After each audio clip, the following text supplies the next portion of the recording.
Hai, bertemu lagi bersama Mimin di channel Baca Rita Film 11. Kali ini Mimin akan menceritakan kisah Kinan di part 121.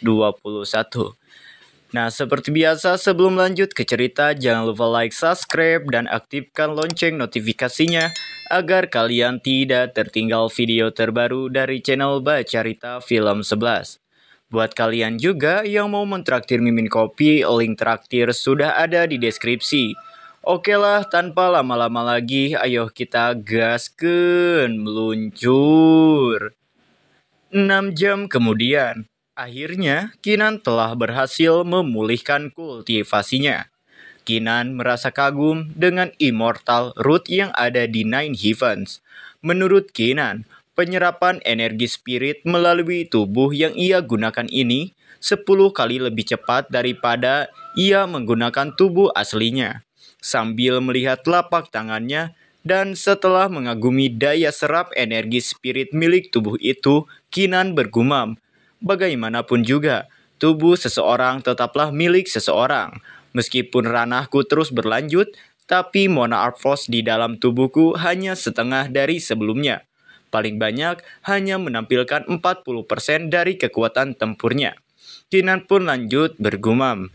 Tubuh ini hanya bisa bertahan paling lama 3 bulan, lalu akan habis sama sekali. Kalau aku mau tinggal di Nine Heavens, maka aku harus mencari tubuh baru. Namun, 3 bulan adalah waktu yang lebih dari cukup. Setelah Kinan merenungkan tentang tubuh yang ia pinjam, ia yang saat ini tengah berada di jurang pun merangkak naik ke atas tepi jurang, dikarenakan mendengar suara pertempuran. Ketika Kinan telah sampai di atas, terlihat sebuah ledakan yang diakibatkan oleh pertempuran pun terlihat oleh Kinan. Tampak ada 4 kultivator yang tengah bertarung, satu sama lain. Melihat pertarungan itu, Kinan pun bertanya-tanya, sebenarnya mereka itu tengah memperebutkan apa? Di sisi orang yang bertarung, seorang kultivator berbaju biru di sini berkata kepada lawannya, Cheng Tairu, apa kau benar-benar ingin membantu Sang Guan Bingyu? Apa kau menyadari kalau kau membuat musuh dari istana Pure Immortal kami? Setelah berkata seperti itu, kultivator tersebut kemudian bergumam, meskipun orang ini hanya seorang kultivator biasa, dia sudah menguasai 2 dari 4 ekstremitas. Kalau dia benar-benar mau membantu Sang Guan Bingyu, sebagian besar dari Leontine Draug Demon Red Jet ini akan diambil oleh sekte Exalted Soul. Maka setelah Draug Demon Immortal Tomb terbuka, istana Pure Immortal pasti akan dirugikan. Lalu teman dari kultivator berbaju biru pun mencoba menggertak lawannya itu. Ia mengatakan, jika sekte Swordless mereka tidak akan pernah memaafkan orang-orang yang berani melawannya. Tapi tampaknya lawannya tersebut tidak takut sedikit pun. Mereka malah tertawa dan mengolok-olok kedua kultivator yang berasal dari sekte Swordless itu. Hahaha, kalau kau ingin membunuhku, maju aja. Hehe, Su Dongjue, Wan Yan, apa menurutmu ancamanmu ada artinya?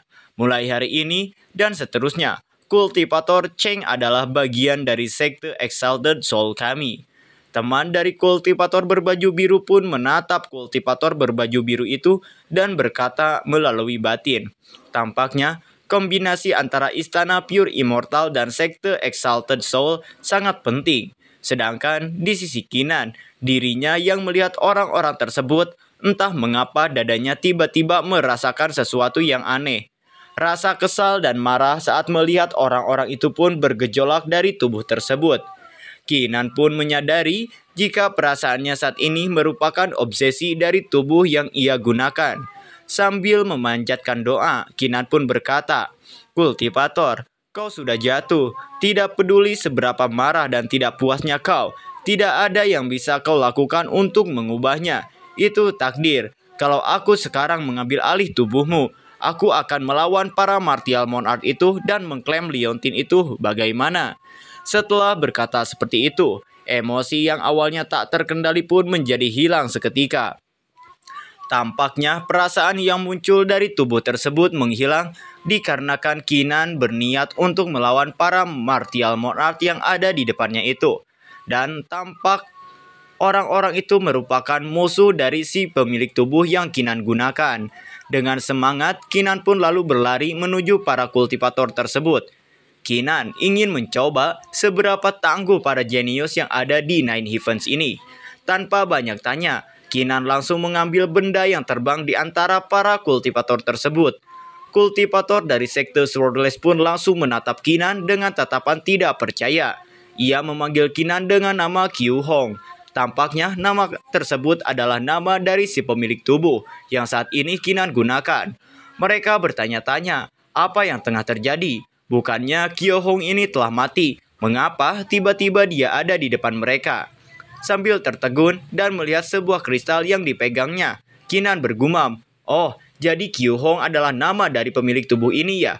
Kultivator wanita pun di sini sambil melihat Keenan ia bergumam, "Brengsek, apa Su Donglai dan Wang Yan membiarkan air keluar dari mulut mereka saat mereka mengambil Nine Blood Immortal Flower?" Mereka semua bertanya-tanya tentang Kyu Hong yang mereka kira telah mati, tapi malah ada di tengah-tengah persaingan mereka. Mungkinkah ada yang salah saat mengatur aprai pembunuhan? Atau apakah Kyu Hong ini memang tidak mati sedari awal? Ucap mereka yang merasa bingung. Namun mereka juga tidak ingin ambil pusing. Mereka kemudian dengan serentak menyerang Keenan secara bersamaan. Dengan serangan yang bernama Sword Annihilation dan Raging Fury Fist. Tapi Keenan dengan mudah menghancurkan serangan tersebut dengan sekali tebasan, yaitu dengan teknik Sky Desolating Slash. Keempat kultivator itu mendapatkan serangan balik dari Keenan langsung terpukul mundur. Setelah Keenan menggunakan teknik Sky Desolating Slash tanpa Shattering Saber, Keenan pun berkata, "Aku tidak terbiasa, tidak mempunyai Heaven Shattering Slash. Kalau bukan karena pengurangan besar dalam kekuatanku, mereka pasti sudah mati." Para musuh dari Kyu Hong pun bertanya-tanya, mengapa Kyu Hong ini menjadi sangat kuat?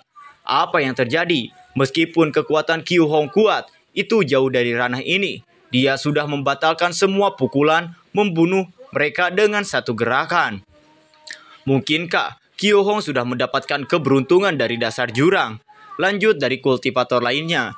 Setelah mereka merasa heran dengan kekuatan dari Kyu Hong, mereka pun meminta benda yang saat ini tengah dipegang oleh Keenan itu.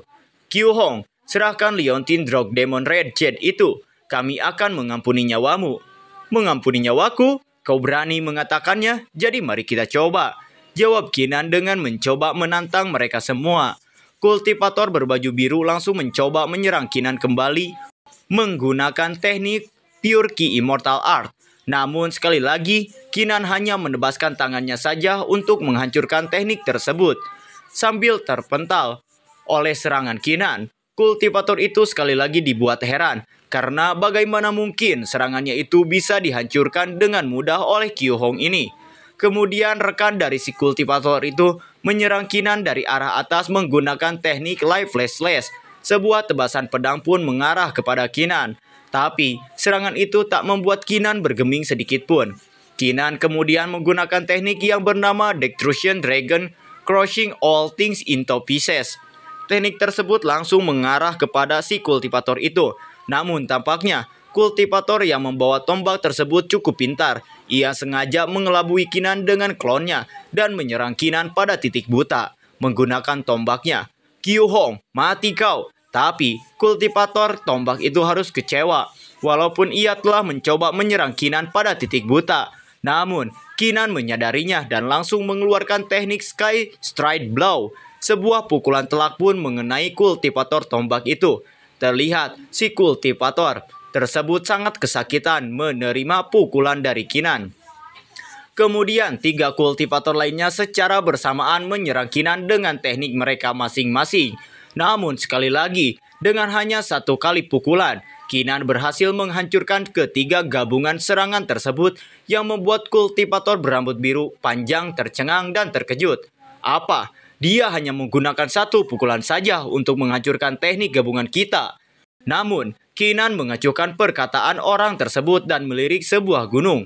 Keenan pun sambil melihat gunung itu berkata, "Di gunung itu ada Leontin yang lebih maju daripada Leontin Drog Demon Red Jet. Lalu, Keenan menggunakan teknik Will as the Shape, Shape as the Art. Terlihat teknik tersebut seperti tali yang sangat panjang. Dan dalam sekejap, Keenan mengambil 3 Leontin yang dilihatnya di gunung tadi. Melihat jika Keenan berhasil mengambil Leontin itu, para lawannya pun berteriak, "Lihat, Kyu-Hong bahkan berhasil mengamankan Leontin Drog Demon, Purple Golden." Seorang kultivator berbaju putih pun langsung marah karena Keenan mendahuluinya mengambil Leontin itu. "Berani sekali kau mengambil Leontin Drog Demon Purple Golden milikku," ucapnya dengan sangat kesal. Lalu, para kultivator itu pun langsung berdiri di depan Keenan dan mencoba mengintimidasi Keenan dengan mengatakan, "Kyu-Hong, ku beri kau 1 kali kesempatan terakhir, serahkan Leontin Demon Red Jet itu." Namun dengan nada tengil, Keenan pun membalas perkataan kultivator tersebut. "Mereka bukan milik siapapun sebelumnya. Kenapa aku harus menyerahkannya? Kalau kau menginginkannya, datang dan ambillah." Kemudian, kultivator berbaju biru pun memberitahukan seniornya tersebut jika Kyu-Hong juga mengambil 15 Leontin Drog Demon Red Jet yang lain. Seketika mendengar hal tersebut, sang senior dari kultivator berbaju biru pun langsung terkejut. "Apa?" Kemudian ia pun bergumam, "Kalau semua Leontin diambil oleh Kyu-Hong, maka Drog Demon Immortal Tomb akan terbuka. Bagaimana ketika faksi kami bersaing untuk warisannya?" Keenan yang melihat para musuhnya itu tidak ada yang berani mendatanginya, ia pun meledek mereka dengan mengatakan, "Kau tidak bisa mengambilnya dariku, jadi sekarang kau menyalahkanku karena terlalu kuat." Setelah perkataannya itu, Keenan pun lalu pergi dari tempat tersebut dan mengucapkan selamat tinggal kepada para musuhnya itu. Namun tentu saja, melihat benda yang mereka perebutkan sedari awal, mereka takkan membiarkan Keenan lari begitu saja. "Semuanya, ikuti perintahku dan kejar Kyu-Hong, ambil kembali semua Leontin di tangannya." Ternyata mereka berhasil mengejar Keenan. Keenan pun di sini berkata, "Mereka berhasil melacakku, bahkan saat aku begitu jauh. Sepertinya kultivator Nine Heavens lebih kuat dari yang kukira. Kalau ini terus berlanjut, mereka pasti akan menyusulku. Tidak, aku harus mencari tempat untuk bersembunyi dulu." Keenan pun kemudian melesat ke sebuah hutan untuk bersembunyi. Terlihat mereka semua pun mengejar Keenan dengan mengatakan, "Woi, kau maling, di mana kau?" Keenan pun di sini mendapatkan serangan. Mereka berkata, "Cepat dan serahkan Leontin Demon Red Jet dan Leontin Drog Demon Purple Golden itu," ucap mereka. Namun serangan tersebut berhasil dihindari oleh Keenan yang membuat sebuah ledakan besar di antara hutan tersebut. Terlihat para kultivator itu berhasil menyusul Keenan ke dalam hutan. Di sini salah seorang kultivator yang seperti mempunyai tanduk pun berkata, "Mencoba mengandalkan formasi terlarang di tempat ini. Dasar naif." Kemudian salah satu kultivator mencoba menyerang Keenan lagi. "Pergi, paksa tikus yang menyembunyikan kepalanya untuk keluar." Seketika serangan tersebut pun menuju ke arah Keenan. Keenan pun merasa ini waktunya untuk bertarung. Keenan kemudian mengambil kuda-kuda dan terlihat energi berkumpul di tubuhnya. Ternyata energi tersebut membentuk sebuah formasi. Mereka pun bertanya-tanya, sebenarnya apa yang sedang Keenan ini lakukan? Kemudian kultivator berbaju putih pun mengatakan jika Keenan mengaktifkan semua formasi terlarang di hutan ini. Tiba-tiba, ketika pertempuran antara Keenan dan para kultivator tengah terjadi, seorang Pak Tua datang ke sini. Pak Tua itu berkata, "Orang-orang dari 3 faksi besar sungguh berani. Kalian berani masuk tanpa izin ke tempat peristirahatanku," ucap orang itu. Ternyata hutan itu bernama Dark Forest. Seketika melihat orang tua itu, kultivator berbaju putih yang awalnya arogan pun kemudian memberi hormat dan mencangkupkan tangannya. "Apa Anda keberatan memberitahu kami siapa Anda?" Orang tua itu pun kemudian mengatakan, "Ini baru beberapa ratus tahun, tapi orang-orang sudah melupakan suaraku. Pernahkah kau mendengar nama Changming?" Seketika setelah mendengar jika orang itu bernama Changming, bagai tersambar petir, kultivator berbaju putih pun tercengang. "Pak Tua Changming, Anda masih hidup?" Kemudian mereka pun memberi hormat kembali kepada Pak Tua Changming sambil berkata, "Senior Changming, kami tidak bermaksud mengganggu Anda. Kami di sini untuk mencari seseorang. kami mohon tenang." Kemudian Pak Tua Changming pun di sini sambil menyiapkan sebuah energi di tangannya. Ia mengatakan, "Takdir sudah membawa anak itu kepadaku, jadi dia tidak akan pergi denganmu. Aku sedang dalam suasana hati yang baik, jadi pergilah sekarang." Dikarenakan para kultivator itu sangat takut kepada Pak Tua Changming ini, mereka pun menuruti perintah dari Pak Tua Changming. Dan dalam sekejap mata, mereka pun kemudian meninggalkan hutan tersebut. Di sini Kinan pun merasa bersyukur karena telah berhasil lepas dari kejaran orang-orang itu. Kinan kemudian berterima kasih kepada Pak Tua Changming ini. "Terima kasih atas bantuan Anda," ucap Kinan. Kemudian Pak Tua Changming pun meminta agar Kinan mengikutinya. Di sini Kinan bertanya, "Apa senior butuh sesuatu dariku?" Pak Tua Changming pun mengatakan jika Kinan akan mengetahuinya setelah mengikutinya. Kinan pun merasa curiga dan berpikir di dalam hatinya, "Dengan basis kultivasi Pak Tua Changming, kalau dia mau menyerangku, aku pasti tidak akan bisa kabur. Mari, lihat apa yang terjadi," ucap Kinan. Singkat cerita, Kinan pun tiba di suatu tempat. Terlihat di tempat tersebut banyak sekali tengkorak manusia. Pak Tua Changming melirik Kinan dan berkata, "Nah, kultivasimu tampaknya sudah mencapai 4 ekstremitas." Kinan pun menjawab, "Senior menebaknya dengan benar." Kemudian Pak Tua Changming tertawa dan berkata kembali kepada Kinan, "Menguasai 4 ekstremitas pada usiamu, kau adalah seorang jenius yang langka. Sayang sekali, orang-orang itu buta. Kalau tidak, mereka pasti sudah mencoba segala cara untuk membawamu ke paksi mereka.